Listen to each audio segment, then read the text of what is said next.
सुनिए। वो पाप भगवान कौशिक ने किया जिसके चलते आज पूरे मीरा भाईंदर को उसका भुगतान करना पड़ रहा है।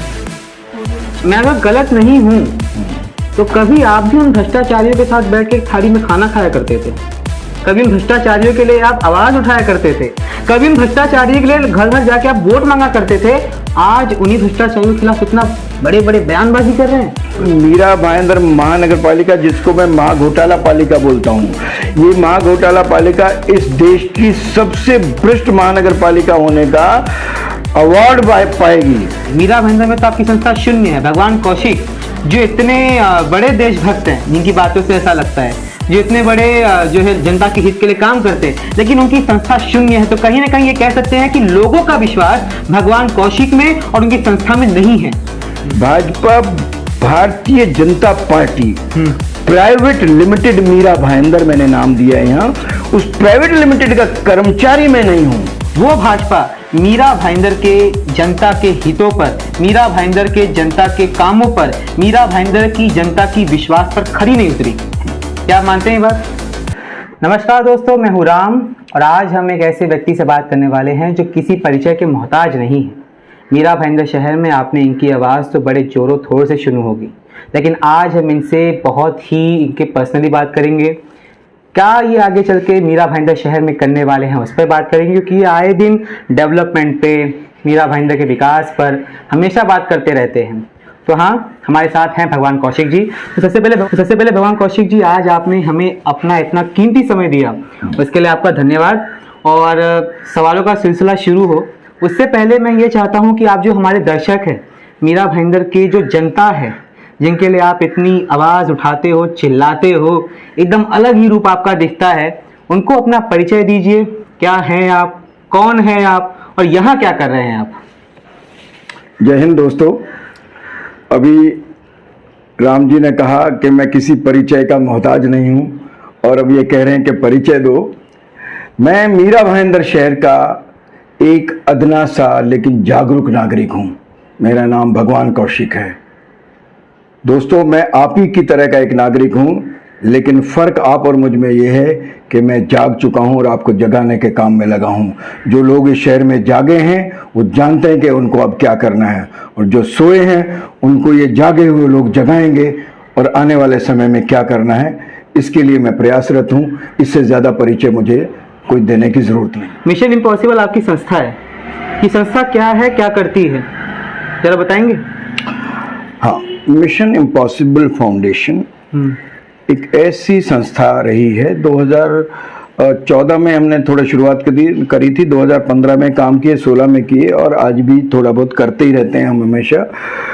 मिशन इम्पॉसिबल, जैसे कि आप नाम से समझ सकते हैं कि जो हमें चीज़ें इम्पॉसिबल लगती हैं करना, कि ये तो हो ही नहीं सकता, हम वैसी चीज़ों को हाथ में लेने की और उनको संभव बनाने की, उनको पॉसिबल करने की कोशिश करते हैं। हम मिशन इम्पॉसिबल में एक टैग लगाते हैं, mission impossible make it possible, we try to make it possible. जैसे आज भ्रष्टाचार को इस देश से खत्म करना इम्पॉसिबल है, आप मानते हैं, क्योंकि भ्रष्टाचार हमारे नागरिकों के, हमारे नेताओं के, हमारे अधिकारियों के रगों में बह रहा है, खून के साथ, खून की तरह। तो हम उसको खत्म करने के प्रयास में खड़े हो सकते हैं, उसको खत्म नहीं कर सकते, इम्पॉसिबल है, लेकिन उसको हम कम तो कर सकते हैं। तो हम उस कम करने का प्रयास, लोग कहते हैं कम करना भी इम्पॉसिबल है, नहीं, कम किया जा सकता है। आप आवाज को उठाएंगे तो ये लोग डरेंगे। जो लुटेरे आज देश को लूट रहे हैं, वो अगर आवाज ही नहीं उठेगी तो ये और ज्यादा लूटेंगे। तो मिशन इम्पॉसिबल भ्रष्टाचार के खिलाफ आवाज उठाता है और उसमें बहुत सारी बातें आती हैं। हमने काफी काम किए हैं इसमें, सफाई अभियान भी हमने किए हैं काफी, और कई तरह के काम हैं। उसमें ज्यादा डिटेल में जाएंगे तो आपका इंटरव्यू जो आप चाहते हैं वो रह जाएगा। आपने भ्रष्टाचारों की बात की, आपने कहा कि रग रग में भ्रष्टाचारिता है। मेरा आपसे सवाल ये है, क्या मीरा भाईंदर में भी कोई भ्रष्टाचारी या कोई भ्रष्टाचार व्यक्ति है, क्या कोई भ्रष्टाचार अधिकारी है? नहीं, आपने बहुत ऐसा सवाल पूछा है। हाँ, चलो, पत्रकारों का काम है सवाल पूछना।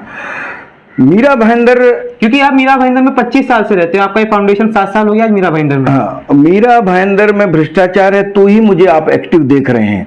अगर यहाँ रामराज होता, जो कि कहीं भी नहीं है, लेकिन यहाँ तो भ्रष्टाचार की पराकाष्ठा हो चुकी है।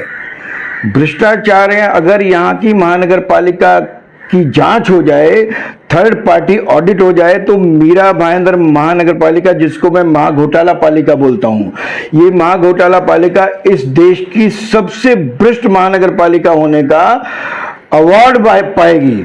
आप महानगर पालिका पे इतना बड़ा आरोप लगा रहे हैं? मैं बता रहा हूं आपको कि थर्ड पार्टी ऑडिट स्वीकार करें ये लोग, और यहाँ के वो नेता जो इस महानगर पालिका को चलाते हैं, चलाते रहे हैं, आज चला रहे हैं, जो आगे चलाने वाले हैं उनके लिए तो मैं शुभकामनाएं करूंगा कि अच्छे आए। लेकिन जो आज नेता बैठे हैं, आज जिनका वहां बोलबाला है, एक नाम बताएंगे? नहीं, नाम नहीं लिया जाता, लेकिन आप पूरा शहर जानता है भ्रष्टाचारी होने के नाम पे वो अपना बहुत कुछ, वो बड़े बन चुके और फिर मिट चुके, आप सब जानते हैं। तो नाम किसी का लेना, मुझे तो बिना बात ही मानहानि के नोटिस आ जाते हैं, नाम लेने के बाद तो पता नहीं क्या होगा। तो मैं ये कहना चाहता हूँ, और मैं डरता नहीं हूं उनसे, समय आने पे नाम भी लेंगे, नाम लिया भी है। मेरा ये कहना कि भ्रष्टाचार इस शहर में इस हद पे जा चुका है, और किसी एक नेता की बात नहीं है ये। यहां इस शहर के लगभग सारे नेता, इस शहर में एक भी नेता ऐसा नहीं हुआ है जिसने पूरी तरह से इस शहर के लिए तन मन धन से समर्पित होकर काम किया हो। धन तो कोई क्या लगाएगा, धन तो मेरे शहर का लूटते रहे हैं वो लोग, सबने अपना अपना किया है। तो आपको मालूम है भ्रष्टाचार, तभी मैं सक्रिय हूं भ्रष्टाचार के। आपने बोला कि वो भ्रष्टाचारी है, मैं अगर गलत नहीं हूं तो कभी आप भी उन भ्रष्टाचारियों के साथ बैठ के एक थाली में खाना खाया करते थे? कभी उन भ्रष्टाचारियों के लिए आप आवाज उठाया करते थे? कभी उन भ्रष्टाचारियों के लिए घर घर जाके आप वोट मांगा करते थे? आज उन्हीं भ्रष्टाचारियों के खिलाफ इतना बड़े बड़े बयानबाजी कर रहे हैं। बिल्कुल, बताएंगे जरा क्या है ये? देखिए राम जी, आपने इतना गजब का सवाल पूछा है। शहर में बहुत सारे, मतलब लगभग जितने समाज सेवी हैं, जनता कम लेकिन राजनीतिक गलियारों के लोग सब जानते हैं कि मैंने यहाँ भारतीय जनता पार्टी के लिए बड़े बड़े पदों पे काम किया है। मैं किसी वक्त नरेंद्र मेहता जी का प्रचार प्रमुख, चुनाव प्रमुख होता था, मैं भाजपा का, नरेंद्र मेहता जी का नहीं, भारतीय जनता पार्टी का जिला बूथ प्रमुख था मैं, जिसको जिला चुनाव प्रमुख भी कहा जाता है। भाजपा के राइट हैंड थे आप मीरा भाईंदर में? राइट हैंड नहीं कहते हैं इसको, हमारे यहाँ कोई राइट लेफ्ट नहीं होता है भाजपा में, सब कार्यकर्ता होते हैं, पद दिए जाते हैं। लोग आपको कहते हैं? कहते होंगे, वो मैं नहीं कहता, मैं ऐसी बातों को मानता भी नहीं। भारतीय जनता पार्टी वो पार्टी है जिसके लिए मैंने होश संभालने के बाद, राजनीति को समझने शुरू करने के बाद से आज तक भाजपा ही हूं मैं। आज भी मैं भाजपा से कोई निकाला नहीं गया हूं, भाजपा कोई छोड़ी नहीं है मैंने। Bhajpa Bharatiya Janata party private limited Mira Bhayandar मैंने नाम दिया है यहाँ, उस प्राइवेट लिमिटेड का कर्मचारी मैं नहीं हूं। अच्छा, भारतीय जनता एक जमाने में उस प्राइवेट लिमिटेड की बुनियाद खड़ी करने में सबसे बड़ा हाथ शायद मैं बोलूं तो आपका ही था ना। सबसे बड़ा है ना, उस बुनियाद खड़ी करने वाले लोगों में बहुत पुराने लोग भी आ रहे हैं जिन्होंने, लेकिन बाद में 2008-9 के बाद, 9 के बाद मेहता जी आए तो भाजपा, और मेहता धीरे धीरे भाजपा का पूरे देश में प्रादुर्भाव हुआ ना। मेहता जी ये कहें कि मैंने मीरा भाईंदर में भाजपा खड़ी कर दी, या भगवान कौशिक बोले तो ये घमंड की बात होती है। हम लोगों ने उस वक्त मीरा भाईंदर में भाजपा होती ही नहीं थी, मामूली थी भाजपा को, और दूसरी पार्टियों के नेता भाजपा को चलाते थे, ये किसी से छुपा नहीं है। भाजपा को खड़ा करने में बहुत सारे लोगों का हाथ है, जिसमें एक छोटा सा अंशदान मेरा भी है। और भारतीय जनता पार्टी के जब मुझे मालूम पड़ा कि मैं बीजेपी प्राइवेट लिमिटेड नाम की कंपनी को बड़ा करने में लगा हुआ हूं, जैसे ही मुझे ये पता चला, जैसे मुझे नेता का चेहरा सामने आया कि बेनकाब हुआ वो नेता, मुझे पता लगा मैं इस नेता के कर्मचारी के तौर पे काम कर रहा हूं। मैंने शरेआम घोषणा की थी मंच पर कि मुझसे पाप हुआ है और मैं इस पाप का प्रायश्चित करूंगा। वो पाप जिसका आज फल पूरा मीरा भाईंदर शहर भोग रहा है। ऐसा नहीं, सुनिए, वो पाप भगवान कौशिक ने किया जिसके चलते आज पूरे मीरा भाईंदर को उसका भुगतान करना पड़ रहा है। क्या बोलेंगे? देखिए ये आप कह सकते हैं ऐसा, भारतीय जनता पार्टी के बयार बही कोई भी उस वक्त चुन के आ सकता था, हमने उसको ज्यादा वोटों से जिता लिया होगा। बयार में जो है जब बाढ़ आती है तो बाढ़ के साथ कूड़ा करकट भी आता है, समझ रहे हैं मेरी बात? हाँ, और उसमें ये था कि उस कुछ समेटने का काम हमने किया, हमें पता लगा अरे यार अब क्या करें, तो कम से कम मैंने प्रायश्चित तो ठाना ना, बाकी लोग तो अभी भी उस पाप में शामिल हैं। समझ रहे मैं क्या कह रहा हूं? हाँ, मैं अपने पाप को स्वीकार करता हूं खुलेआम कि मैंने गलत आदमी को चुनने में जनता को भी भ्रमित किया। तो क्योंकि मैं भ्रमित था भाइयों, मैं भ्रमित था, इसलिए आपको मैंने कहा कि भाई आप मेरे कहने से कितनों ने वोट दिए होंगे, 10,000 ने, 5,000 ने, 2,000 ने, 200 ने, मुझे नहीं मालूम। अगर 2 ने भी दिए, अगर मेरे परिवार ने भी दिए, गलत तो हुआ ना। लेकिन उसके लिए हमने क्या किया, बाद में हमने दूसरे हमारी ही पार्टी से एक महिला को तैयार किया और वो महिला जो चुन के अपक्ष आई और मैं उनका प्रचार प्रमुख था, ठीक है। और हमने एक भ्रष्टाचार के पहाड़ को यहाँ गिराया। लेकिन जब मौका आया पहाड़ के उस भ्रष्टाचार के मलबे को साफ करने का, तो मलबा किसको साफ करना चाहिए थे? जिनको हम चुन कर लाए जेसीबी बनाकर। लेकिन एक दूसरा ही भ्रष्टाचार का पहाड़ खड़ा हो गया। नहीं, ऐसा बोल सकते हैं क्या? नहीं, मैं जो बात हो रही है श्रीमती गीता जैन की, उनको आप भ्रष्टाचारी नहीं कह सकते। भ्रष्टाचार का कोई आरोप उन पर ना तो बात ही नहीं है। अच्छा, जो भी मेरा ये कहना कि लेकिन उनमें भी वो उन्होंने शहर को निराश किया। गीता जैन जी से भी शहर ज्यादा खुश नहीं है। भाजपा के नाम पे चुन के आई थी, भले ही अपक्ष। हम जैसे भाजपा ही उनके साथ लगे थे। हमने भाजपा की 5-6 महीने पहले मैंने मीरा भाईंदर के माजी आमदार नरेंद्र मेहता जी का इंटरव्यू लिया था। उन्होंने मुझे कहा था कि 2 साल में कितने काम हुए हैं जाके दिखा दो जनता को। 2 साल में कितने काम हुए हैं जनता देख ले, कहाँ कहाँ कितना काम हो रहा है। तो उसके संदर्भ में ऐसा मैं सोचता हूँ कि उन्होंने गीता जैन पे टिप्पणी की थी। तो क्या आपको लगता नहीं कि आपने जिसको चुना वो शायद से कम काम कर रही है माजी आमदार के तुलना में? नहीं, चलो पहले आपके सवाल का जवाब दे देता हूं कि ना तो मुझे व्यक्तिगत तौर पे गीता जैन जी से कभी किसी काम की, एक नेतृत्व की उम्मीद थी, ना मुझ में ऐसा, उनमें मुझे कभी ऐसा नेतृत्व क्षमता नजर आई। लेकिन मुझे तो भ्रष्टाचार के खिलाफ लड़ना था। गीता जैन हमारे इस लड़ाई में हम लोगों के लिए एक हथियार बनी और हमने भ्रष्टाचारी एक जो सिस्टम बन चुका था उसको खत्म करने की कोशिश करी।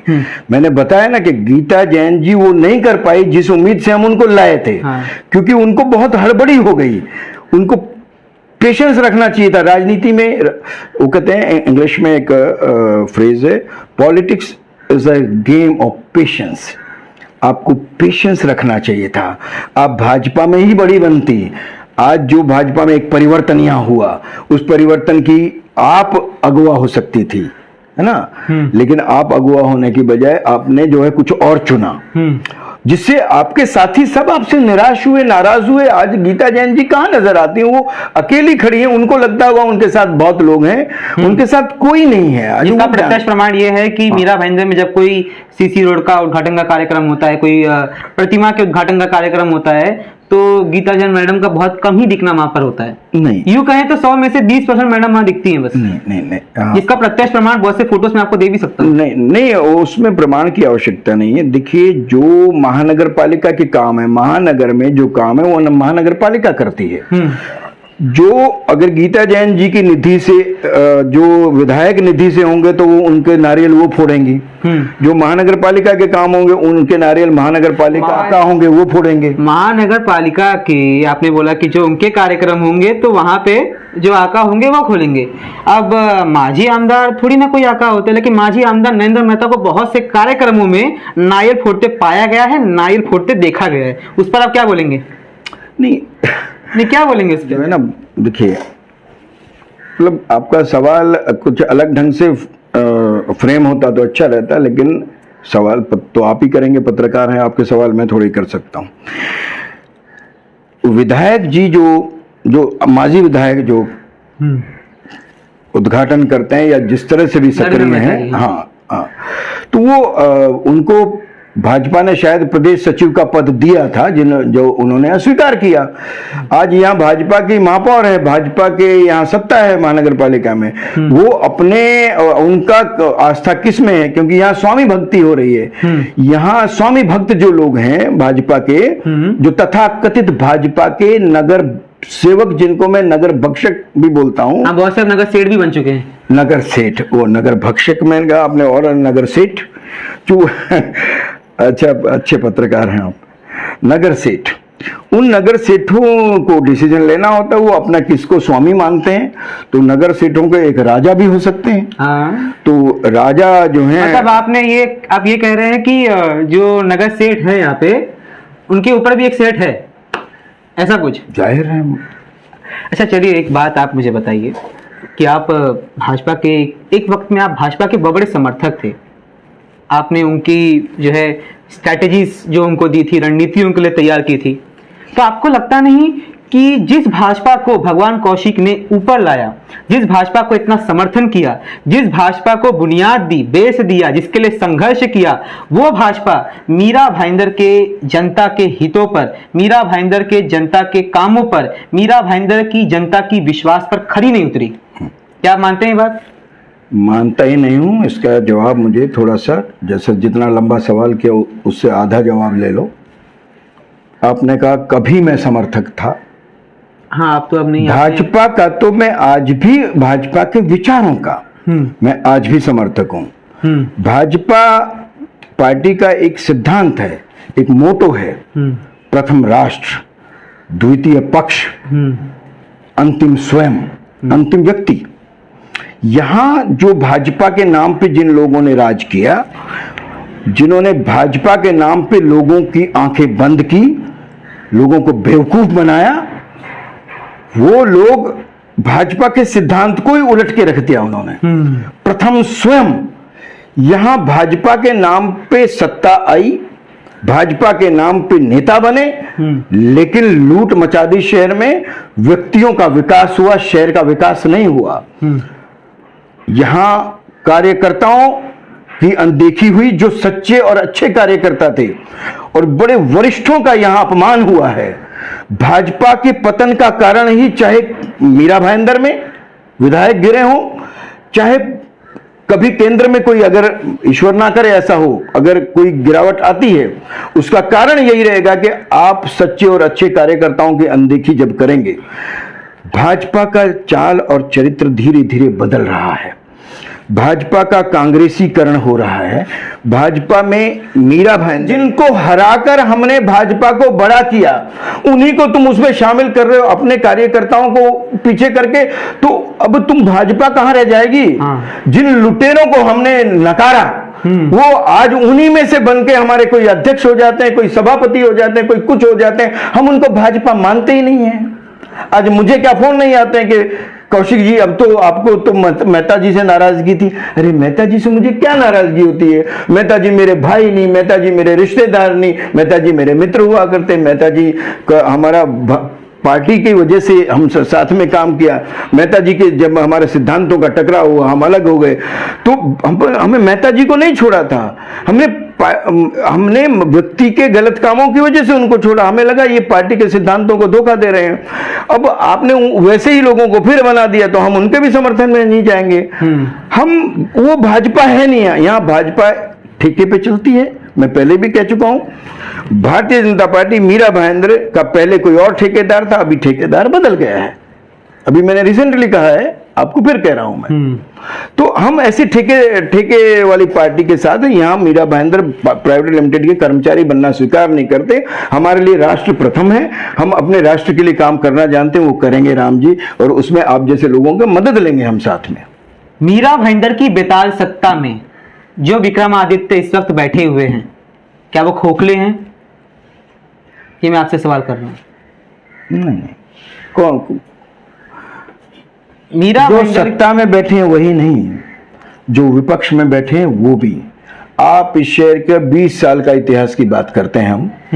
मैं 25 साल से इस शहर में रहता हूं। 20 साल पहले नगर पालिका का गठन हुआ है, महानगर पालिका 20 साल पहले, 2002 में शायद। 2002 से अब तक जितने भी नेता आए हैं A to Z सब इस शहर के लिए तो खोखले ही साबित हुए हैं। विकास हुआ है इसमें। आपने थोड़ी देर पहले कहा था कि कंक्रीट के रोड का उद्घाटन होता है। शहर में जो विकास हुआ है उसको विकास नहीं कहा जाता, लोगों का विकास हुआ है। यहाँ नेताओं का विकास हुआ, व्यक्तियों का विकास हुआ है। और भाजपा का जब सवाल आता है या किसी भी राजनीतिक दल का प्रथम कर्तव्य होता है कि वो देश का, वो उस शहर का पहले कल्याण करे जिस शहर में वो सत्ता में आए हैं। ऐसा किसी ने भी नहीं किया है। आप किसी एक का नाम लेंगे, मैं उसका आपको पूरा इतिहास खोल दूंगा अगर आप नाम लेंगे तो, नहीं तो नामों चलिए मैं अब नाम तो यहाँ ले नहीं सकते, आपने भी नहीं लिया तो मैं भी कैसे लूं। मेरा अब चलिए इससे थोड़ा बाजू हटते हैं, आपकी मिशन इम्पॉसिबल संस्था में आते हैं। आपकी मिशन इम्पॉसिबल जो संस्था है, क्या ये खाली कागज में रजिस्टर्ड है? क्योंकि यहाँ पे कोई दिखता नहीं है। मीरा भाईंदर में तो आपकी संस्था शून्य है। भगवान कौशिक जो इतने बड़े देशभक्त हैं, जिनकी बातों से ऐसा लगता है, जो इतने बड़े जो है जनता के हित के लिए काम करते हैं, लेकिन उनकी संस्था शून्य है। तो कहीं ना कहीं ये कह सकते हैं कि लोगों का विश्वास भगवान कौशिक में और उनकी संस्था में नहीं है। तो ये आप कह रहे हैं या लोग कह रहे हैं? ये आपकी संस्था के भी बारे में बात कर रहा हूं। किस लोग ने क्योंकि कहा? आप मैं संस्था वहां से चालू करूंगा। अच्छा, मैं एक बात कहना चाहता हूँ। हमने अभी विकास की बात रखी थी ना, विकास किसको कहते हैं? आपने कंक्रीट रोड, ये सब बात, कंक्रीट रोड, कुछ गार्डन बना देना, कुछ कंक्रीट रोड बना देना, ये विकास नहीं है। ये विकास का हिस्सा है। विकास, इस शहर में कोई सरकारी कॉलेज है? नहीं है। कोई ढंग के स्कूल हैं? आप बताइए। महानगर पालिका के 36 स्कूल हैं। हाँ। उन 36 स्कूलों की यह हालत है, उनमें सिर्फ 6000 बच्चे पढ़ते हैं। और इन नेताओं के एक एक स्कूल में, एक ही स्कूल में 6000 बच्चे, और उनके स्कूल भी कई कई हैं जी। ये बात जानते हैं ना। ऐसा क्यों है? क्योंकि महानगर पालिका के स्कूलों के हालत ऐसी इन्होंने बना के रखी है कि उनमें कोई जाएगा ही नहीं। गरीब आदमी भी उसमें पढ़ना नहीं पसंद करते। आप और हमारे लोगों को तो कौन, जो अमीर तो कहाँ भेजेंगे, या मतलब हम जैसे मिडिल क्लास भी नहीं भेजेंगे वहाँ। दूसरा, इस शहर में कोई सरकारी कॉलेज नहीं है। सरकार, और इनके कॉलेज हैं, स्कूल हैं, इनके प्राइवेट स्कूल हैं जी सर। मतलब, और इनके हॉस्पिटल हैं। हमारे लिए तो कोई हॉस्पिटल भी नहीं सरकारी। नहीं। तो सरकारी स्कूल, कॉलेज, हॉस्पिटल जिन नेताओं की बनाने की जिम्मेदारी है, वो विकास का रास्ता, मैं हमेशा कहता हूँ, शिक्षा से होकर जाता है। शिक्षा का विकास होगा, लोग स्वस्थ होंगे तो ही तो विकास होगा। तो ये विकास अपना कर रहे हैं, हमारा कोई विकास नहीं हुआ है। और मेरा आपसे ये कहना है कि ये शहर में जागरण ये हमारा है कि अच्छे लोग सामने। भगवान कौशिक जी, अब एक आखिरी चीज़ बोल के मैं आपसे ख़त्म करना चाहूँगा। एक आखिरी सवाल ही समझ लीजिए। वैसे पिछले बार भी आखिरी सवाल बोली था, लेकिन ये आखिरी सवाल पूछ लेता हूँ। गरीब की थाली में पुलाव है, लगता है शहर में चुनाव है। मीरा भाईंदर में जो लोग 4.5 साल से सोए थे, अब उनके कार्यालय, ऑफिस सब देखने को मिल रहे हैं। बहुत से लोगों की जनसभाएं हो रही है, कार्यक्रम हो रहे हैं, बहुत सारे कैंप लगाए जा रहे हैं। आपको लगता है कि मीरा भाईंदर का जो लोकतंत्र है वो लोकतंत्र नहीं बल्कि धनतंत्र है? वही तो मैं आपको बता रहा था कि धन शक्ति के बल पर ही राजनीति यहाँ की जा रही है। यहीं का धन कमाया, यहीं पालिका में घोटाले करके पैसा इकट्ठा किया, उसी को बांटते हैं। आपने कहा गरीब की थाली में पुलाव है, लगता है फिर चुनाव है। गरीब को 5 साल में ये आएंगे, 1500-2000 वोट का दे के खरीदेंगे। वो ये नहीं सोचते कि 5 साल के लिए हमने 1500 में अपना भविष्य बेच दिया। अरे अगर आप अच्छे सामाजिक कार्यकर्ताओं को सामने लाएंगे, अच्छे स्कूल बन जाएंगे, अच्छे हॉस्पिटल आपके बन जाएंगे सरकारी, तो एक परिवार का अगर 2 बच्चे स्कूल में पढ़ते हों और वो सरकारी स्कूल में पढ़ रहे हो, तो कम से कम एक मामूली आदमी भी आज प्राइवेट स्कूलों में 25,000 रुपये साल का एक बच्चे पे खर्च करता है। 2 बच्चे पढ़ रहे हैं तो 50,000 रुपया उसका बचेगा एक साल का। और अगर 15-20 हज़ार रुपये साल में आपका दवाइयों पे भी खर्च हो जाता है, तो ऐसे करके आपका साल का 70,000 रुपये अगर बचता है, तो 5 साल में आपका 3.5 लाख रुपये फायदा हो गया आपका, अगर सरकार ये सुविधाएं दे तो। लेकिन वो अपना सिर्फ 1,500 में वोट बेच देते हैं, 1000 रुपए एक कुकर और मिक्सर लेके वोट बेच देते हैं, पुलाव खा के वोट बेच देते हैं। मैं ये कहना चाहता हूं, उन लोगों को सुनना चाहिए। इस बार आपको जगाने आ रहे हैं हम लोग, इन लुटेरों को भगा दो इस शहर से, मेरा ये कहना है बस। ये जितने लूट रहे हैं, घबराना मत इनसे। और अच्छा, एक और मैं मैसेज देना चाहता हूं आपके माध्यम से। बोलिए। ये आएंगे आपको लूटने, ये आएंगे आपको 1,500-2 हजार देने, ले लेना, क्योंकि आपका ही लूटा हुआ आपको देने आ रहे हैं। वोट मत बेचना, उनको लगे कि आप वोट बेच रहे हैं, लेकिन आप मत बेचना। अपनी अंतरात्मा की आवाज पर उसको वोट देना जो आपको लगेगा अरे यार ये आदमी ठीक है, जो आपको 1 रुपया देने ना आ पाए, जो ये कहे कि मेरे पास तो भाई अपना पर्चा भी छपाने के पैसे नहीं है, वो भी तुम उसको 10 रुपये दो, 100 रुपया देना है अपनी पसंद के उम्मीदवार को। लेकिन इन लुटेरों के माया जाल में मत आना। ये 1500, 2000 जो अगर दे तो ले लेना, और नहीं लोगे तो बहुत अच्छी बात है। बस मेरा इतना ही कहना है। जय हिंद, वंदे मातरम। चलिए भगवान कौशिक जी, आपका बेहद बेहद धन्यवाद कि आज आपने हमसे मुलाकात की, बात की। Thank you. तो सवालों का सिलसिला तो चालू रहेगा, और बातें होंगी, सितारों से आगे जहान और भी है, इश्क के इम्तिहान और भी है। भगवान कौशिक के साथ हम जुड़े रहेंगे, उनसे बात करते रहेंगे। आने वाले चुनाव में उनके जो है स्ट्रैटेजीज, उनके जो है क्या वो करने वाले हैं, उस पर भी बात करेंगे, चर्चा करेंगे, आपको दिखाएंगे। जुड़े रहिए हमारे साथ। मैं हूँ राम। जय हिंद।